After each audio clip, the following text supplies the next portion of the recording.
ठंडे में रहने के 26 रिकॉर्ड अलग अलग तरीके के। फॉरेन में लोग इसे ऐसा ट्रांसफॉर्मेशन यूज कर रहे हैं। ये लड़का पागल है, कुछ भी challenge. This is dangerous for your health, इससे स्ट्रोक आ सकता है। इस चैलेंज के क्या फायदे? सीताराम भैया, सभी को welcome back to my channel. This is my first vlog and this is Yuvraj. आपके इस वीडियो में बहुत सारे डाउट्स क्लियर होने वाले, जैसे कि मुझे कमेंट बॉक्स में बहुत सारे लोगों ने डाउट्स के बारे में पूछा था और ये भी पूछा था कि आप ये क्यों कर रहे हो। तो इसके पीछे जो स्टोरी है वो बहुत ही अजीब है, क्योंकि मैंने जब स्टार्टिंग में मैं पहले वर्कआउट करता था, तो मेरे को ना काफ़ी ज़्यादा टायर्डनेस और मेरी मसल्स में मतलब रिकवरी नहीं होती थी प्रॉपर।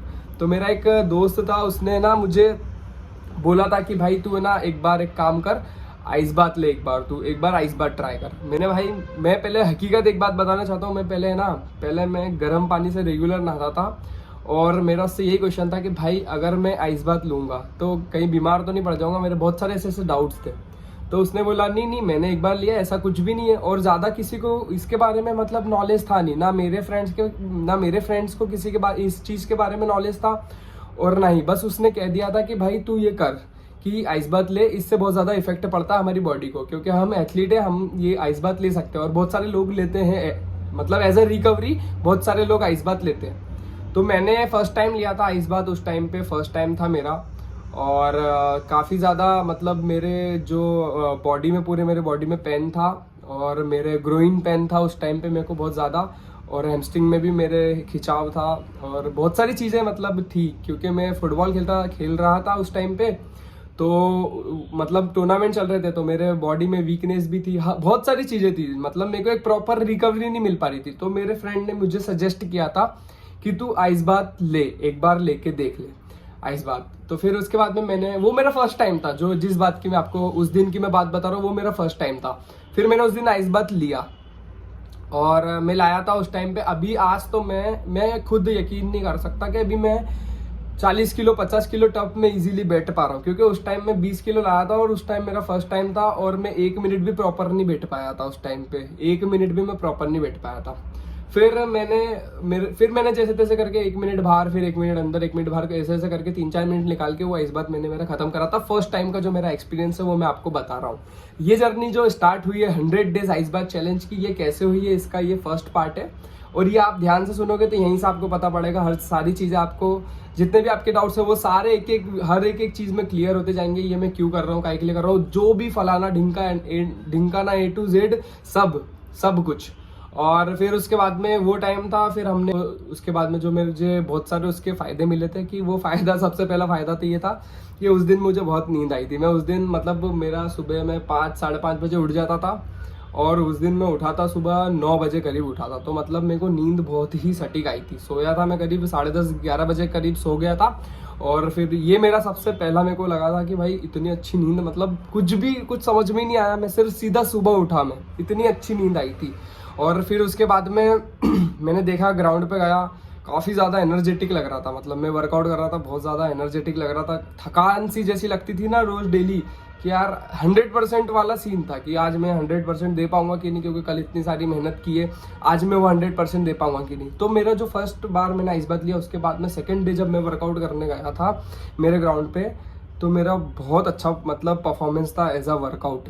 मतलब जब वर्कआउट मैंने किया उस टाइम पे मैं बहुत अच्छा परफॉर्म किया था मैंने, कि इतने सारे राउंड लगा लिए थे, फिर उसके बाद बहुत सारी चीज़ें कर ली थी। फिर वहाँ से वो चीज़ स्टॉप होती है। फिर मैंने स्टार्ट किया था उसके कम से कम 1-2 हफ्ते बाद, उसके बाद मैंने 75 हार्ड चैलेंज स्टार्ट किया था। ये तो मैंने एज अ ट्रांसफॉर्मेशन स्टार्ट किया था कि मैं मेरा ट्रांसफॉर्मेशन बदलूंगा इसके साथ साथ, क्योंकि मेरी हालत बहुत ज़्यादा है, मतलब बहुत मेरा फैट आ गया था, यहाँ पे भी सारे लव हैंडल्स आ गए थे, बेली फैट बहुत ज़्यादा आ गया था, बॉडी में बहुत फैट हो गया था इधर से पूरा। तो फिर वहाँ से फिर मैंने यार, मेरे एक फ्रेंड ने बोला कि यार और मैं सच्ची एक बात बताऊँ ना, मैं ऐसा कभी नहीं था कि अनुशासन मेरे अंदर बिल्कुल भी नहीं था, डिसिप्लिन मेरा ज़ीरो था, ज़ीरो डिसिप्लिन, बिल्कुल अनुशासन मेरे था ही नहीं मेरे अंदर, मतलब मेरे रूटीन में कोई डिसिप्लिन था ही नहीं। फिर उसके बाद में मेरा फ्रेंड बोलता कि यार हम, क्योंकि फुटबॉलर है भाई इंडिया में, अगर हमारे वहाँ की बात करें तो हमारे वहाँ कोई भी प्लेयर, कोई भी फ्रेंड हमारा, जो कोई भी किसी के पास भी डिसिप्लिन तो मतलब एक खिलाड़ी होने के नाते डिसिप्लिन बहुत अच्छा होना चाहिए, वो तो है ही। खिलाड़ी होने के नाते वो जो डिसिप्लिन होता है वो तो है ही, लेकिन ऐसा जो डिसिप्लिन होता है ना खुद वाला, वो वाला थोड़ा डिसिप्लिन बहुत कमी थी हर चीज़ में, कि टाइम को लेकर, हर चीज़ को लेकर। तो मेरे फ्रेंड ने मुझे बोला कि भाई तू है ना एक काम कर, 75 हार्ड कर। मेरे को चैलेंज दिया ऐसे ही। मैं बहुत ज़्यादा मेहनत कर रहा था, मेरे को वो सब, मेरा बॉडी मेरा अच्छा चाहिए था, मुझे मेरे फिटनेस में वापस आना था। तो उसने मुझे बोला तो 75 हार्ड चैलेंज चालू कर। तो फिर मैंने वहाँ से 75 हार्ड चैलेंज चालू किया, स्टार्ट किया, मतलब मेरा 75 हार्ड चैलेंज। मेरा वहाँ से 75 हार्ड चैलेंज हुआ मेरा 7 to 8 डे था, और हमारे वहाँ गणपति जी का भंडारा था। तो उस दिन भंडारे में क्या हुआ, मैं उस दिन भंडारे में बहुत ज़्यादा मतलब बिजी हो गया। मैं वहाँ पे सेवा, मतलब सेवा तो नहीं बोल सकते, क्योंकि हम ऑलरेडी मैच खेल के आए थे, टूर्नामेंट था टर्फ का, तो वहाँ के हमारे मैच खेलने आए थे। मेरे को ऑलरेडी रात में 10 बज गई थी, अब 10 बज गई, और फिर मेरे को भंडारे में भी जाना था। तो वहाँ से मेरा टाइम निकल गया पूरा, भंडारे में मैं बिजी हो गया था। फिर उसके बाद मेरे फ्रेंड्स वगैरह वो भी आ गए थे, तो हम लोग साथ में, फिर बहुत सारी चीज़ें हो गई थी। तो वहाँ पे मैं मेरी सेल्फी नहीं ले पाया, और मेरा 75 हार्ड वहाँ पे ब्रेक हुआ। ठीक है, ब्रेक हो गया, और फिर उसके बाद में मेरे को वापस से स्टार्ट करना था, तो मैंने वापस से स्टार्ट किया। लेकिन जो मेरा 75 हार्ड ब्रेक हुआ था, उसके अंदर एक चीज़ मिस कर रहा था। मैंने फिर दूसरे दिन है ना पूरा डेटा निकाला था, मतलब वो 75 हार्ड का, क्योंकि मेरे को करना ही पड़ेगा कुछ भी हो, क्योंकि मेरे फ्रेंड्स मेरे को टोंट मारते थे, अबे पौंदे, अबे भगा नहीं जा रहा तेरे से, अबे तेरा फिटनेस कैसा हो रहा है, तू क्या है, अबे युवराज ये क्या है भाई, ऐसा मतलब बोलते थे। तो मेरे को वो चीज़ की पता है, वो थी कि यार पहले मैं मतलब इतना अच्छा था, सब लोग अप्रिशिएट, जब आप अच्छे रहोगे ना तो तब आपको सब अप्रिशिएट करेंगे। और जैसे ही आप मतलब बोलते हैं ना 20 में से 19 भी आओगे ना, तो भी लोग आपकी ना मतलब 12 बजा देंगे भाई, ये समझ लो। तो वो चीज़ है ना मुझे पसंद नहीं थी, और आज भी नहीं है वो तो मुझे पसंद। और फिर उसके बाद में वो पूरा मैंने डेटा निकाला 75 हार्ड चैलेंज का, जहाँ पे मैं फेलियर था। तो वहाँ पे ये चीज़ थी, मैं वर्कआउट करता था, शाम 2 वर्कआउट करना रहते हैं।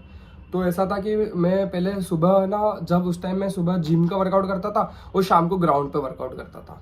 तो जब मैं मेरा शाम को वर्कआउट कंप्लीट करके जब घर आके सोता था ना, तो नींद बहुत जल्दी आ जाती थी। पहली बात तो ये, क्योंकि आप जब इतना अगर मेहनत कर लो ना, तो फिर वो हो ही जाता है, आपको इतना मतलब थकान हो ही जाती है, फिर वो तो सीधे बिस्तर ही दिखता है, सीधी बात।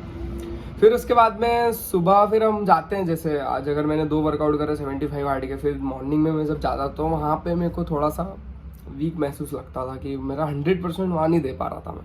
75 हार्ड जो हमारा डेटा निकाला उसकी बात कर रहा था मैं। तो फिर मैंने सोचा कि उस दिन मतलब एक दिन वो मेरा पहला दिन था फिर मैंने सोचा कि यार क्या करूँ। फिर मैंने एक बार फिर मेरे को याद आया, क्या आज अपन आइस बात लेते। मैंने आइस बात लिया पहला दिन, और फिर मेरा अच्छा गया बहुत, मतलब उससे मेरे को इफेक्ट पड़ा पहला दिन। सेकंड डे में मैंने जो था जिम में जाके भी वही धमासाल मचा दिया, बिल्कुल अच्छा वर्कआउट करा तगड़ा। और फिर शाम को भी मतलब बिल्कुल भी लो नहीं लगा पहला दिन। तो मैं वीडियो डाल रहा था मेरा, तो फिर मैंने ऐसे ही फिर एक स्टोरी डाल रहा था, तो फिर वहाँ पे मैंने हैशटैग सर्च किया, हैशटैग आइस बात। तो वहाँ पे आया ऐसा कि हैशटैग आइस बात चैलेंज। और मैंने मारा कि ढेर ऐसा भी कुछ है क्या मैंने सोचा कि यार ऐसा भी कुछ है क्या सच में, मतलब कि क्योंकि मैंने वापस से 75 हार्ड स्टार्ट किया था, क्योंकि 75 हार्ड सच बताओ ना तो कोई इतना टफ चैलेंज नहीं है। फिर मैंने इंस्टा पे सर्च किया आइस बात चैलेंज, तो भाई वहाँ पे भाई देखा मैंने, और सारे फॉरेनर भिड़े हुए भाई, 100 डेज 200 डेज 1 साल, और आइस मैन के नाम से भाई पेजेस बने हुए। फिर मैंने देखा कोई तो मिल जाए हमारे यहाँ से, कोई तो मिल जाए। पूरा स्क्रॉल डाउन कर डाला पूरा, भाई कोई इंडियन नहीं मिला, कोई भी नहीं मिला, एक इंडियन नहीं मिला उसमें चैलेंज में। मैंने यार ऐसा क्यों पहले तो सोचा बहुत देर तक भाई ऐसा क्यों, मतलब कोई किसी ने क्यों नहीं किया। क्योंकि हमारे वहाँ क्या है कि अगर इंसान ठंडे पानी से भी नहा ले ना, तो उसको वो हो जाता है कि भाई और ठंडे पानी से नहा लिया, आज मेरे को सर्दी हो जाएगी, ये कोल्ड हो जाएगा, बीमार पड़ जाऊँगा all together.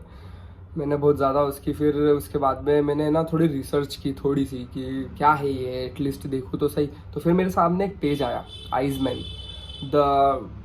Iceman Wim Hof करके एक बंदा है, बाहर का है भाई वो बंदा है, नेदरलैंड का है, यूके में और नेदरलैंड दोनों जगह का शिफ्ट होते रहते, मेन तो उसका नेदरलैंड का। तो वहाँ का वो बंदा है, उसने ना भाई मास्टर, मतलब उसने सारी रिसर्च कर रखी आइस बात पे सारी। ऑल टुगेदर भाई अपन सोच नहीं सकते, इंडिया वाले मतलब अपन लोग मतलब सोच नहीं सकते इतनी सारी रिसर्च। 26 तो रिकॉर्ड उसके नाम, ठंडे में रहने के 26 रिकॉर्ड अलग अलग तरीके के।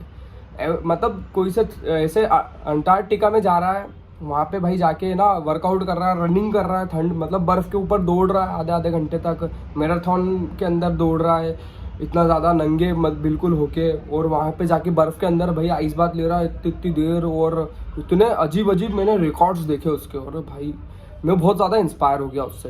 पहली बात तो ये सच्ची बात है, ये बहुत ज़्यादा मैं इंस्पायर हो गया उससे कि यार। फिर मैंने थोड़ी और रिसर्च की, देखते इसका। फिर रिसर्च करते कुछ ना कुछ तो मिला, कुछ ना कुछ ऐसा मिला कि वो अपने लायक हो। फिर मैंने देखा कि इसके इतने सारे बेनिफिट्स है, इतने सारे वो है।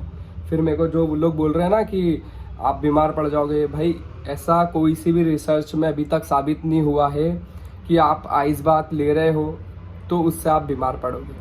आपको आइस बात, अभी मैं को पता है, मैं इसका और ज़्यादा इन्फॉर्मेशन निकालता जा रहा हूँ जैसे जैसे, और ज़्यादा इसके सारी चीज़ें पता करी। क्योंकि यार क्योंकि मैं जब स्टार्टिंग में बैठा था 1 मिनट भी प्रॉपर बैठ नहीं पाया था 20 किलो के अंदर, तो ऐसा कैसे लोग कर रहे हैं और इतने इजीली इतने बर्फ़ में। भाई एक अलग ही मोटिवेशन थी वो, सच्ची बात तो ये अलग ही मोटिवेशन थी। फिर मैंने इन्फॉर्मेशन निकाल के देखा, बहुत सारे लोग पेज में ये चैलेंज कर रहे हैं, उनके भी पेजेस में जाके देखा, इसके बेनिफिट्स देखे, बहुत सारी चीज़ें देखी। फिर बहुत सारा सब कुछ देखा, रिसर्च हुई है इतनी सारी, सब देखा, सब पूरा डेटा निकाल लिया।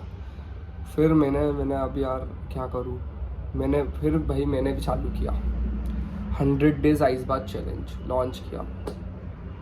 क्योंकि बहुत सारी इन्फॉर्मेशन निकल गई थी, बहुत सारी चीज़ें कि मेंटली ये करता है, मेंटली वो है, मेंटली ऐसा है, ये ऐसा है। लोग फॉरेन में लोग इसे ऐसा ट्रांसफॉर्मेशन यूज़ कर रहे हैं। ट्रांसफॉर्मेशन मैंने देखे उनके ट्रांसफॉर्मेशन सभी के, तो सही मतलब जेन्युइनली वो है, बहुत ही बेनिफिशियल है वो, बहुत ज़्यादा जेन्युइनली है। क्योंकि जब आप किसी चीज़ के बारे में पता करने जाओगे ना, तो आपको पता पड़ेगा ऑटोमेटिकली कि ये क्या है। अब ठीक है, मेरे स्टोरीज ख़त्म हो रहा है, बाकी का वीडियो हम कल कंटिन्यू करते हैं। तो थैंक यू फॉर वॉचिंग, और चैनल को सब्सक्राइब करें और मेरी जर्नी में मेरे साथ बने रहें। सीताराम, जय श्री राम, हर हर महादेव, जय श्री महाकाल। मिलते हैं कल। अब व्लॉग बड़ा हुआ हो तो सॉरी, क्योंकि स्टोरी काफ़ी ज़्यादा बड़ी है। मैं उसे धीरे धीरे एक एक करके एपिसोड्स और व्लॉग्स के अंदर डाल के पूरा आपको उसके अंदर बता दूंगा, कोई प्रॉब्लम नहीं है। तो मेरे इस चैनल को सब्सक्राइब कर लो और वीडियो सारे आएंगे, देखना।